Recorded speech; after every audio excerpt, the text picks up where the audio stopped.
श्री राधा कृष्णाभ्याम नमः।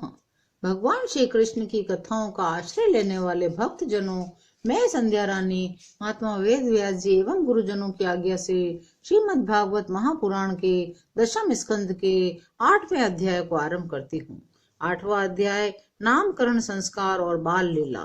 श्री सुखदेव जी कहते हैं, परीक्षित, यदुवंशों के कुल पुरोहित थे श्री गर्गाचार्य जी। वे बड़े तपस्वी थे। वसुदेव जी की प्रेरणा से वे एक दिन नंद बाबा के गोकुल में आए। उन्हें देखकर नंद बाबा को बड़ी प्रसन्नता हुई।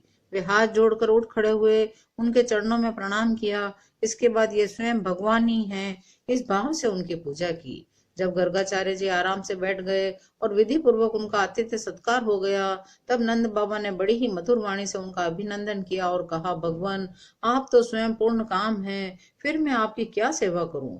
आप जैसे महात्माओं का हमारे जैसे गृहस्थों के घर आ जाना ही हम हमारे परम कल्याण का कारण है। हम तो घरों में इतने उलझ रहे हैं और इन प्रपंचों में हमारा चित्त इतना दीन हो रहा है कि हम आपके आश्रम तक जा भी नहीं सकते।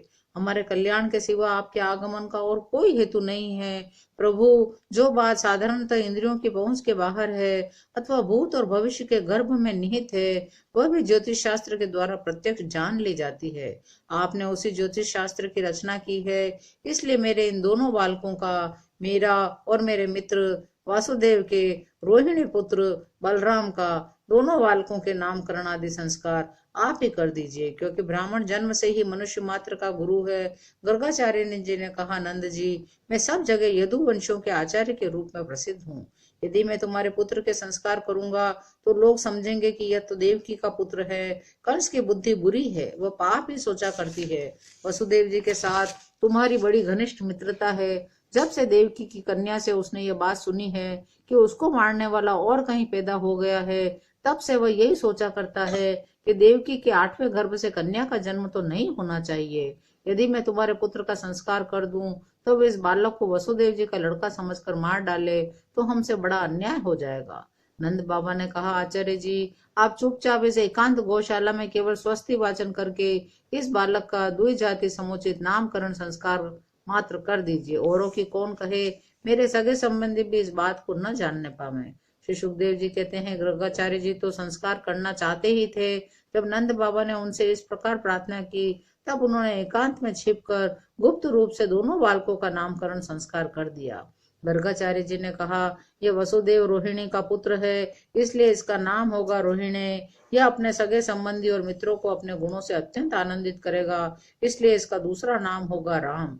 इसके बल की कोई सीमा नहीं है, अतः इसका एक नाम बल भी है। यह यादवों में और तुम लोगों में कोई भेदभाव नहीं रखेगा, लोगों में फूट पड़ने पर मेल करावेगा, इसलिए इसका एक नाम संकर्षण भी रहेगा। यह जो सांवला सांवला है, यह प्रत्येक युग में शरीर ग्रहण करता है। पिछले युगों में इसने क्रमशः श्वेत, रक्त और पीत, ये 3 विभिन्न रंग स्वीकार किए थे। अब की बार यह कृष्ण वर्ण का हुआ है, इसलिए इसका नाम कृष्ण होगा। नंद जी, यह तुम्हारा पुत्र पहले कभी वसुदेव जी के घर भी पैदा हुआ था, इसलिए इस रहस्य को जानने वाले लोग इसे श्रीमान वासुदेव भी कहेंगे। तुम्हारे पुत्र के और भी बहुत से नाम हैं, रूप भी अनेक हैं। इसके जितने गुण और जितने कर्म हैं, उन सब के अनुसार अलग अलग नाम पढ़ते जाते हैं। मैं तो उन नामों को जानता हूँ, परंतु संसार के साधारण लोग नहीं जानते। ब्रजराज, पहले युग की बात है, एक बार पृथ्वी में कोई राजा नहीं रह गया था। डाकुओं ने चारों ओर लूट खसोट मचा रखी थी। तब तुम्हारे इसी पुत्र ने सज्जन पुरुषों की रक्षा की। इससे बल पाकर उन लोगों ने लुटेरों पर विजय प्राप्त की। जो मनुष्य तुम्हारे सांवले सलोने शिशु से प्रेम करते हैं, वे बड़े भाग्यवान हैं। जैसे विष्णु भगवान के कर कमलों की छत्र छाया में रहने वाले देवताओं को असुर नहीं जीत सकते, वैसे ही इससे प्रेम करने वालों को भीतर या बाहर किसी भी प्रकार के शत्रु नहीं जीत सकते।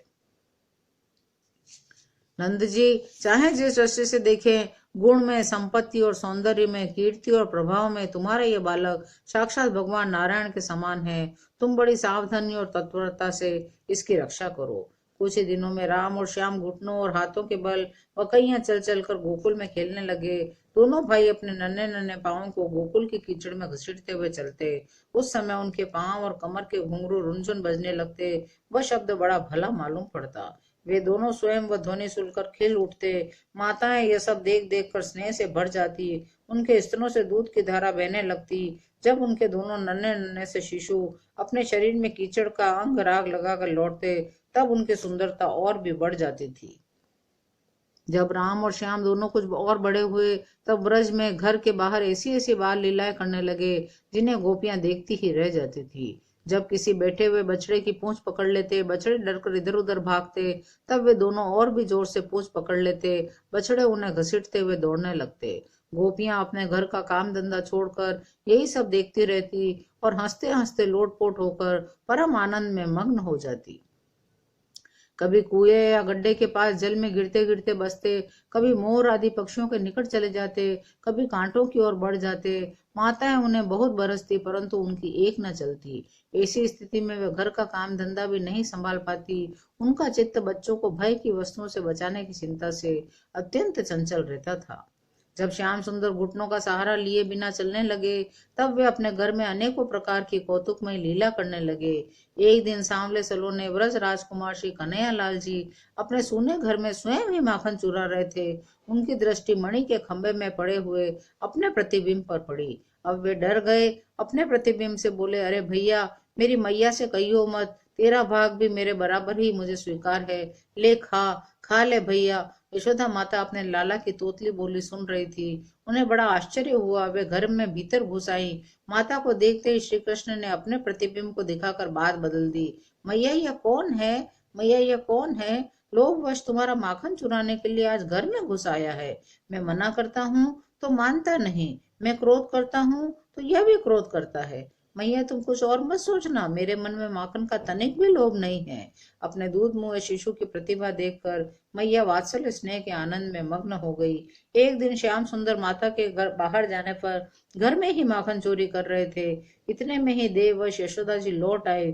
अपने लाडले लाल को न देखकर पुकारने लगी, कन्हैया, ओ कन्हैया, कहाँ हो, क्या कर रहे हो? माता की ये बात सुनते ही माखन चोर श्री कृष्ण डर गए, माखन चोरी से अलग हो गए। फिर थोड़ी देर चुप रहकर यशोदा जी से बोले, मैया री मैया, यह जो तुमने मेरे कंकन में पद्म राग जड़ा दिया है, इसकी लपट से मेरा हाथ जल रहा था, इसी से मैंने इसे माखन के मटके में डालकर बुझाया था। माता ये मधुर मधुर कन्हैया की तोतली बोले सुनकर मुग्ध हो गई। आओ आओ बेटा, ऐसा कहकर लाला को गोद में उठा लिया और प्यार से चूमने लगी। कुछ ही दिनों में यशोदा और रोहिणी के लाडले लाल घुटनों का सहारा लिए बिना अनायास ही खड़े होकर गोकुल में चलने फिरने लगे। अब वे और बलराम अपनी ही उम्र के ग्वाल बालों को अपने साथ लेकर खेलने के लिए ब्रज में निकल पड़ते। ब्रज की भाग्यवती गोपियों को निहाल करते हुए तरह तरह के खेल खेलते। एक दिन माता ने माखन चोरी करने पर श्याम सुंदर को धमकाया, डांटा, फटकारा। बस दोनों नेत्रों से आंसुओं की झड़ी लग गई। कर कमल से आंखें मलने लगे, रोने लगे, गला रूंध गया। तब यशोदा ने अपने कन्हैया का मुंह पोंछा, बड़े प्यार से गले लगाकर बोली, लाला यह सब तुम्हारा ही है, ये चोरी नहीं है। एक दिन की बात है, पूर्ण चंद्र की चांदनी से मणिमय आंगन धुल गया था। यशोदा मैया के साथ गोपियों की गोष्ठी जुड़ रही थी। वहीं खेलते खेलते कृष्ण चंद्र की दृष्टि चंद्रमा पर पड़ी। उन्होंने पीछे से आकर यशोदा मैया का घूंघट उतार दिया, अपने कोमल करों से चोटी खोलकर खींचने लगे। मैं लूंगा, इस तरह कहने लगे। जब मैया की समझ में बात नहीं आई तो उन्होंने ग्वालिनों की ओर देखा, फिर विनय से प्यार से फुसलाकर श्री कृष्ण को कहा, लालन तुम क्या चाहते हो? दूध नहीं, दही नहीं, खुरचन नहीं, मलाई नहीं, ताजा माखन नहीं, तो बेटा रूठो मत, रो मत, जो मांगोगे सो देंगी। श्री कृष्ण ने धीरे से कहा, घर की वस्तु नहीं चाहिए। उंगली उठाकर चंद्रमा की ओर संकेत कर दिया। अरे मेरे बाप, ये कोई माखन का लौंदा थोड़े ही है। हाय, यह हम कैसे देंगी? ये तो प्यारा प्यारा हंस आकाश के सरोवर में तैर रहा है। श्री कृष्ण ने कहा, मैं भी तो खेलने के लिए इस हंस को ही मांग रहा हूँ। पार जाने से पूर्व ही इसे मुझे ला दो। अब और भी मचल गए। धरती पर पांव पीट पीट कर, गला पकड़ पकड़ कर दो दो कहने लगे। तब गोपियों ने कहा, बेटा, इन्होंने तुमको बहला दिया है, ये राजहंस नहीं है, ये तो आकाश में ही रहने वाला चंद्रमा है। तो मुझे यही चाहिए, मेरे मन में इसी के साथ खेलने की बड़ी लालसा है। अभी दो, ये चंद्रमा ही मुझे दो। तब यशोदा माता ने उन्हें गोद में उठा लिया और बोली, मेरे प्राण, न ये राजहंस है, न तो चंद्रमा है, तो ये माखन ही है। परंतु तुमको देने योग्य नहीं है। देखो इसमें वो काला काला विष लगा हुआ है, इससे बढ़िया होने पर भी इसे कोई नहीं खाता। मैया इसमें विष कैसे लग गया? बात बदल गई। मैया ने गोद में लेकर मधुर मधुर स्वर से कथा सुनाना आरंभ कर दिया। लाला, एक क्षीर सागर है। मैया, वो कैसा है? बेटा, ये जो तुम दूध देख रहे हो इसी का एक समुद्र है। मैया, कितनी गायों ने दूध दुया होगा तब समुद्र बना होगा? कन्हैया, वो गाय का दूध नहीं है। अरे मैया, तू मुझे बहला रही है। भला बिना गाय के दूध कैसे? वत्स, जिसने गायों में दूध बनाया है वो गाय के बिना भी दूध बना सकता है। मैया, वो कौन है? वो भगवान है, परंतु उनके पास कोई नहीं जा सकता। अच्छा ठीक है, आगे कहो, श्री कृष्ण बोले। तब यशोदा ने बताया, एक बार देवता और दैत्यों में लड़ाई हुई। असुरों को मोहित करने के लिए भगवान ने क्षीर सागर को मथा। मंदराचल की रई बनी, वासुकी नाग की रस्सी। एक और देवता लगे, दूसरी ओर दानव। जैसे गोपियां दही मत्ती है मैया, वैसे? हाँ बेटा, उसी से कालकूट नाम का विष पैदा हुआ। पर मैया, विष तो सांपों में होता है, दूध में कैसे निकला? बेटा, जब शंकर भगवान ने वही विष पी लिया तब उसकी जो पुइयां धरती पर पड़ी उसे पीकर सांप विषधर हो गए। सो बेटा, भगवान की ही ऐसी कोई लीला है जिससे दूध में से विष निकला। अच्छा मैया, यह तो ठीक है। तब यशोदा ने मैया ने कहा, बेटा, यह मक्खन भी उसी से निकला है, इसलिए थोड़ा सा विष इसमें भी लग गया। देखो, इसी को लोग कलंक कहते हैं। तुम घर का ही बना मक्खन खाओ। कथा सुनते सुनते श्याम सुंदर की आंखों में नींद आ गई। मैया ने उन्हें पलंग पर सुला दिया।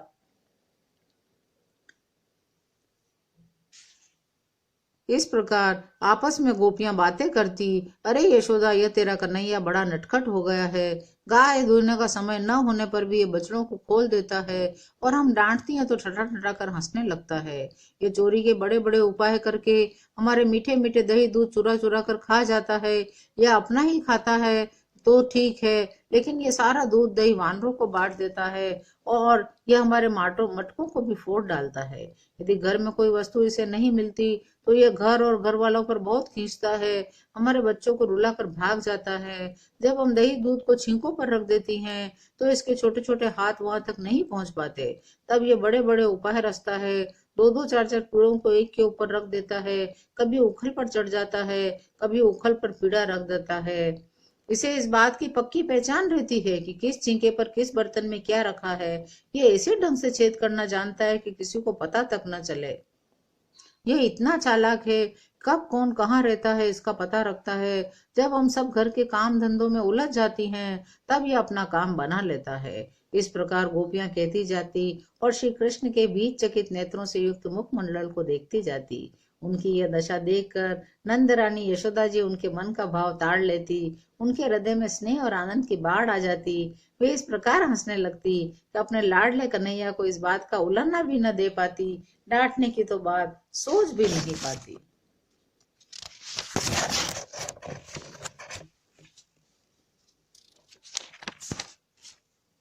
एक दिन बलराम आदि ग्वाल बाल श्री कृष्ण के साथ खेल रहे थे। उन लोगों ने माँ यशोदा के पास आकर कहा, माँ, कन्हैया ने मिट्टी खाई है। यशोदा ने श्री कृष्ण का हाथ पकड़ लिया। उस समय श्री कृष्ण की आंखें डर के मारे नाच रही थी। नटखट कृष्ण, तू बहुत ढीठ हो गया है। तूने अकेले में छिपकर मिट्टी क्यों खाई है? माँ, मैंने मिट्टी नहीं खाई, ये सब झूठ बोल रहे हैं। यदि तुम इन्हीं की बात सच मानती हो तो मेरा मुंह तुम्हारे सामने है, तुम अपनी आंखों से देख लो। अच्छा, ऐसा है तो अपना मुंह खोल। माता के ऐसा कहने पर भगवान श्री कृष्ण ने अपना मुंह खोल दिया। परीक्षित, भगवान श्री कृष्ण का ऐश्वर्य अनंत है। वे केवल लीला के लिए ही मनुष्य के बालक बने हुए हैं। यशोदा जी ने देखा, उनके मुंह में चर अचर संपूर्ण जगत विद्यमान है। आकाश, दिशाएं, पहाड़, द्वीप, समुद्रों के सारी सहित सारी पृथ्वी, बहने वाली वायु, विद्युत, अग्नि, चंद्रमा, तारों के साथ संपूर्ण ज्योतिर्मंडल, जल, तेज, पवन, वैकारिक अहंकार के कार्य, देवता, मन, इंद्रिय, पंच तन्मात्राएं और तीनों गुण श्री कृष्ण के मुख में दिख रहे थे। अपने आप को भी यशोदा जी ने श्री कृष्ण के नन्हे से खुले हुए मुख में देखा। वे बड़ी शंका में पड़ गई। वे सोचने लगी, यह कोई स्वप्न है या भगवान की माया? कहीं मेरी बुद्धि में ही तो कोई भ्रम नहीं हो गया है? संभव है मेरे इस बालक में ही कोई जन्मजात योग सिद्धि हो, जो चित्त, मन, कर्म और वाणी के द्वारा ठीक ठीक तथा सुगमता से अनुमान के विषय नहीं होते। ये सारा विश्व जिनके आश्रित है, जो इसके प्रेरक हैं, जिनकी सत्ता से ही इनकी प्रतीति होती है, उन प्रभु को मैं प्रणाम करती हूँ। यह मैं हूँ, ये मेरे पति, यह मेरा बच्चा है, साथ ही मैं व्रजराज की समस्त संपत्तियों की स्वामिनी धर्म पत्नी हूँ। जब इस प्रकार यशोदा माता श्री कृष्ण का तत्व समझ गईं, तब सर्वशक्तिमान सर्वव्यापक प्रभु ने अपनी पुत्र स्नेहमयी वैष्णवी योग माया का उनके हृदय में संचार कर दिया। यशोदा जी को तुरंत वह घटना भूल गई। उन्होंने अपने दुलारे लाल को गोद में उठा लिया। राजा परीक्षित ने पूछा, भगवान नंद बाबा ने ऐसा कौन सा बहुत बड़ा मंगलमय साधन किया था? परम भाग्यवती यशोदा जी ने ऐसी कौन सी तपस्या की थी जिसके कारण स्वयं भगवान ने अपने श्रीमुख से उनका स्तनपान किया?